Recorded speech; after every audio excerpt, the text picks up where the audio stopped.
but what are you doing to change the way things work in your life? Hello, and welcome to Pillars of Wealth Creation, where we talk about creating financial success with a special focus on business and real estate. I'm your host, Todd Dexheimer. Now, let's get to it.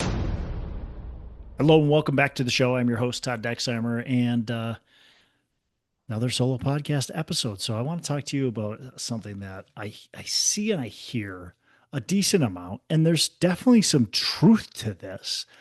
Yet I think it's the age-old complaint. It's the age-old thought process, and it doesn't do, quite frankly, anybody any good unless you're going to try to make some changes. And so what am I talking about? I am talking about how younger people, including people my age, I'm in my um, early 40s, and so people my age are also complaining, and all the way down to people in their 20s, and they're complaining about the economy. They're complaining about expenses being through the roof, and by their wages not being able to pay for their expenses. And again, there's definitely some truth to that, but that is always the truth, or almost always the truth.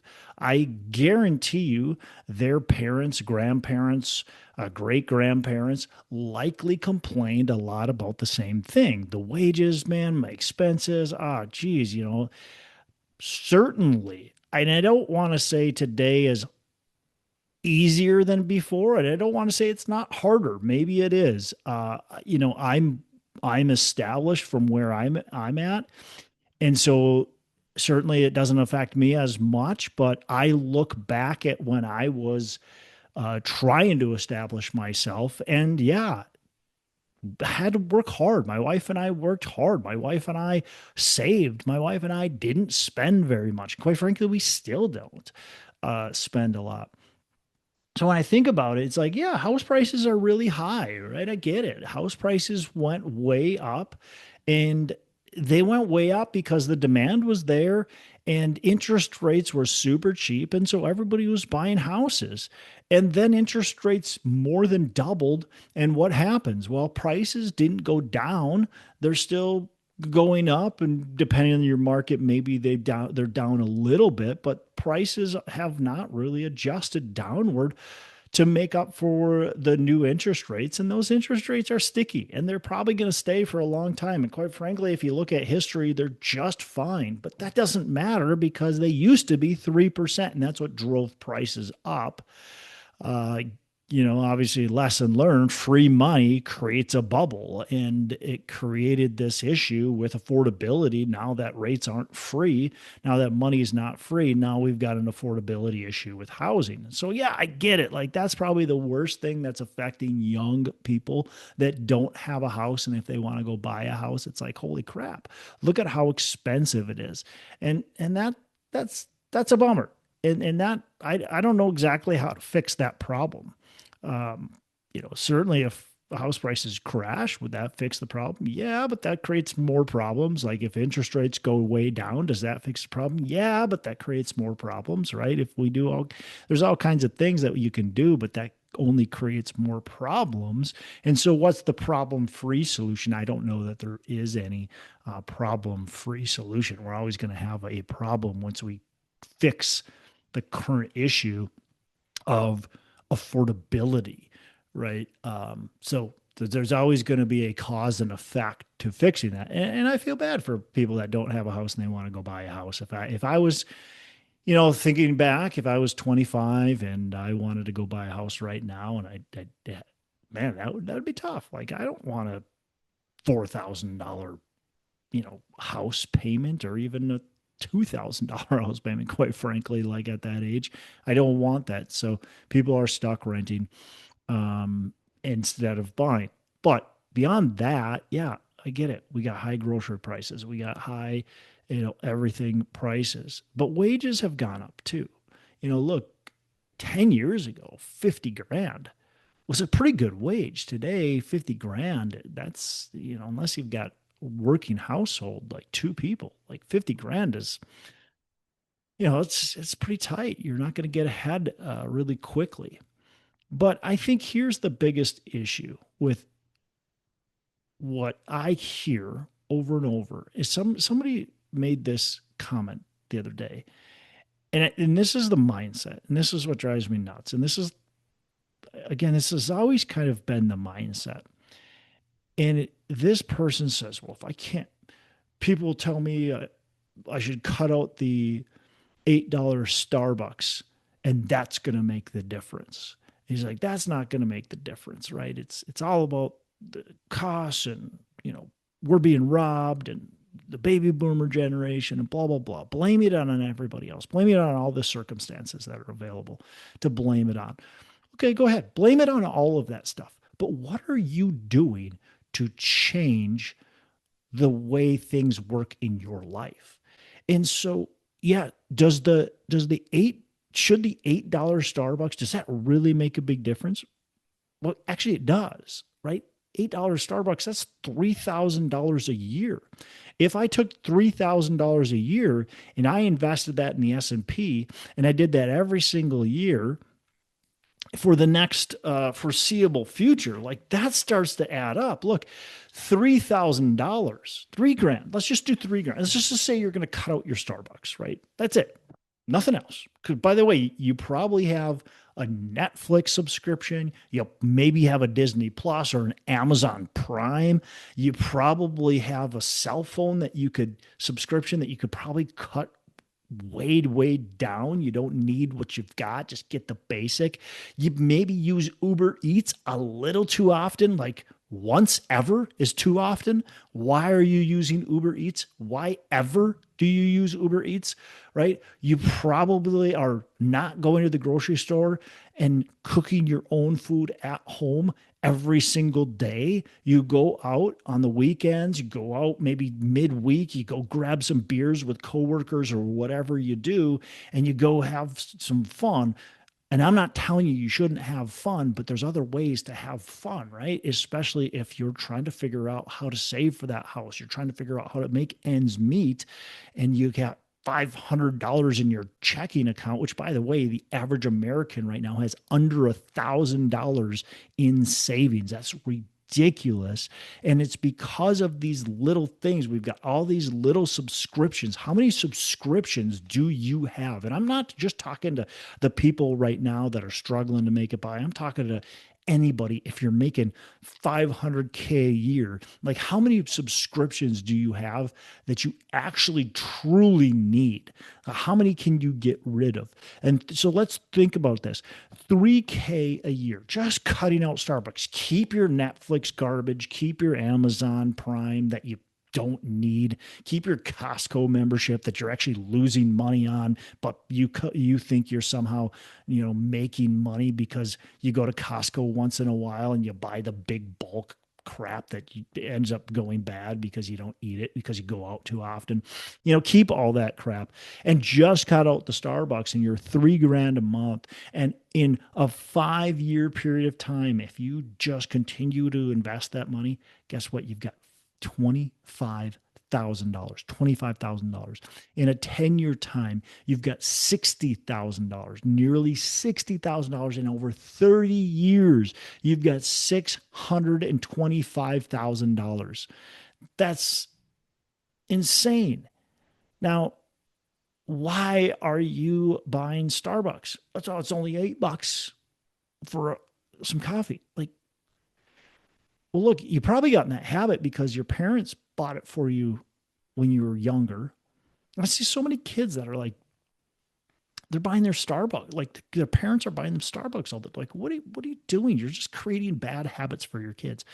But let's cut out now. Let's start to we cut out the Starbucks. Now let's start to cut out the subscriptions and some of this other stuff, like going out to eat and stop using Uber Eats and all that kind of stuff. And we can start to say, man, what if we can save $500 a week? What if we or $6,000 a month? Like, what if we can save $6,000 a month? Because we saved 3K on our Starbucks, right? Now we cut some other crap out, and now we save 6K, which I bet a lot of you listening, including myself, have 6K a month of things, 3 to 6K of crap you could probably cut out.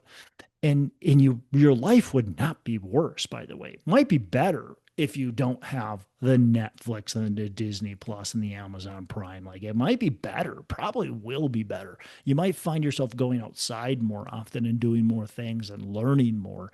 But if you can do that and cut out 6K, now in 5 years you've got 48K, right? That's a down payment for a house. In 10 years, you've got 118K, right? In 30 years, you've got 1.25 million. You're paying for that house cash, right? Of course, you don't want to wait 30 years, but if you're 25 listening to this or 30 listening to this, and you don't have a house, like look, by just cutting out somewhere between $3,000 and $5,000 in 5 years, you will have a down payment for a house. 5 years. That's it. And that's just doing the simple things. That's not including, investing some of your income and just being smarter, right? That's just doing some simple things. So I get it. Like, yeah, inflation sucks. And remember that the next time uh, you're excited about certain things happening, when the government gives you free money, like what happened during COVID, or wages, minimum wage goes way up. Like, just remember cause and effect. Things happen, something else happens too. It's cause and effect. It's just how it happens. And so, yeah, we're gripped with inflation right now. We're probably going to continue to be gripped with inflation for the next many years, I would guess. And so you're going to have to deal with it. And you're going to have to figure out ways to work around it, because having $1,000 in your checking and savings account, that is really dangerous. I mean, one little thing goes bad, what are you going to do? Now you got to borrow money, and now once you start borrowing money, trying to pay off your credit card, then it's really hard to get ahead on things. So figure out the little ways to make the big difference. I think that's the biggest thing. I mean, look, I know people. I here's the people that I know that are much older than me, and my age by two. So the people that I know that are my age and older than me that are doing well are people that were frugal when they were in their 20s and 30s and even 40s, right? And quite frankly, continue to be frugal. They don't have a lot of extra crap laying around. They don't go on lavish vacations. They might go on vacation, but they're like, we go on vacation, we're spending a quarter of what most people are spending, right? We're going on a vacation. We're trying to figure out how to get the flights for cheap. We're using credit card points, whatever we got, or we're driving. We're staying in fairly inexpensive Airbnbs, camping, whatever. We're not doing things like most people do, and we're having a blast. And our vacation costs us, $3,000, while somebody else that same vacation is costing them eight, maybe even more $1,000. So yeah, go on the vacations, but cut them back, right? Think of how to do it inexpensively. Like you can still have a lot of fun, but be frugal at the same time and live below your means. And that's the key always, right? Always want to live below your means. It doesn't mean don't ever spend your money and you got to be this Scrooge about everything. Quite frankly, I think, giving back and spending a little money sometimes is a great thing, but it depends on where you're at in your life. And man, I mean, we we didn't spend much at all when we were younger. We lived extremely frugally. And everybody that I know is doing well has done that. And everybody I know that is maybe going to struggle to retire or struggle when they retire, they spent a ton of money and they didn't think about the future. They didn't think about the now. They just spent what they had, and then they were just focused on that, right? They wanted that Starbucks, they wanted the Netflix, they wanted the Uber Eats, all that kind of stuff. And unfortunately, I think that's how a lot of kids are being raised today. I worry about raising my kids in too much luxury as well, and it's like hey, if you're doing it as a parent and you're getting Uber Eats, you're getting the Starbucks, and the kids are getting the Starbucks, and you've got the Netflix and the Disney Plus and the Amazon Prime and all of that, and their kids are, um, you know, conditioned to think that that's normal, and that's what they're going to do, right? That's what's going to be normal for them. My wife and I didn't have cable TV or anything like that, right? We had the bunny ears. So think of how you're conditioning your kids. If you're listening to this and you got kids and you're like, yeah, I'm doing fine. Yeah, okay, but how are you conditioning your kids? Look, we spoil our kids way too much. The house we live in, we've got granite countertops, stainless steel appliances. It's like, man, so crazy. And we talk about, by the way, go back to the house thing. We talk about how houses are so expensive, but think about it.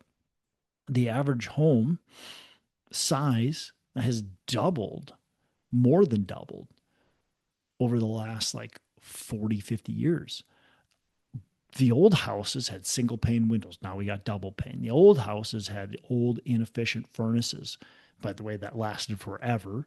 Now we've got these high efficiency furnaces and ACs, and everybody has air conditioning in their house. But back in the day, not that many people had air conditioning in their house. So that's another luxury. But now they're high efficiency and they don't last nearly as long, but they cost way, way more to buy because we got all these government controls on them, and it's just more expensive to produce. Same thing with your water heater, all that kind of stuff. And then you look at everything that's in the house today that is a necessity that wasn't in the house before because it wasn't a necessity then. That's why houses are more expensive. One of the reasons, among many. By the way, I don't want to just make it sound like that's it. Okay, but my point is, look, take responsibility for yourself. Look, if you want to grow a business, you got to take responsibility for yourself. You got to do the right things. You got to take the right actions. You got to take responsibility for yourself. If you want the results in your fitness, you want the results in your health, you want the results in your finances, you want to go buy a house, whatever it is, you've got to take responsibility for yourself, and you got to stop blaming it on others. You got to stop complaining about it. You got to start figuring out things to do. And quite frankly, man, when you start your own business, you are working your butt off every freaking day, grinding, and you're getting almost no results at times, and you're not getting the income. And, it's just like, that's just the way it is. And if you're going to complain about it, you're not going to get the results in the end. If you're going to stop when it's because it's too tough, well, that's it. Then you're done, right? If when bad things happen, like that's it, you're done. Same thing with your personal finances, same thing with your health, like same thing with everything. You're going to complain, you're going to blame it on other people, you're going to get those results. That's it. But don't expect anything else if that's what you're going to do. So just like the government, right? Anything like that. Like we can complain about it all we want. And I complain about things too. But take responsibility. It's you that makes the difference in your life. It's not other people. And if you let it be other people, you're going to get the results that they want to give you, right? You're going to get the leftovers. They're thinking about themselves, right? So they're not thinking about you. So that's what you're going to get. You're going to get nothing. All right. My rant is over. I hope you have a fantastic rest of the day. Make every day a Saturday. Hey, thanks so much for listening. I appreciate you being a loyal listener. I would love to have you go on to our Facebook page and subscribe, give us a thumbs up, go on to iTunes or wherever you listen and give us a rating and review. Don't forget to subscribe. Your rating and review just helps us push this out to more and more people and continue to grow our audience and hopefully positively affect a ton of people out there that really need this and want this. So The other thing I've got for you is a free ebook on my website. So go on to venturedproperties.com, venturedproperties.com, and download our free ebook on real estate and on syndication. And I've got some data points in there, some really good stuff for you. So I'd love to have you take a look at that. It's free. I'm not expecting anything from it. And also, look, if you want some help in multifamily, want some help learning, growing, getting your business off the ground, I would love to talk to you about what it would look like to work with me potentially and see if that's a good fit. So you can go to coachwithdex.com and check that out, and we can definitely have a call. Thanks a lot for listening. You make it a fantastic rest of the day. I'll catch you on the next episode.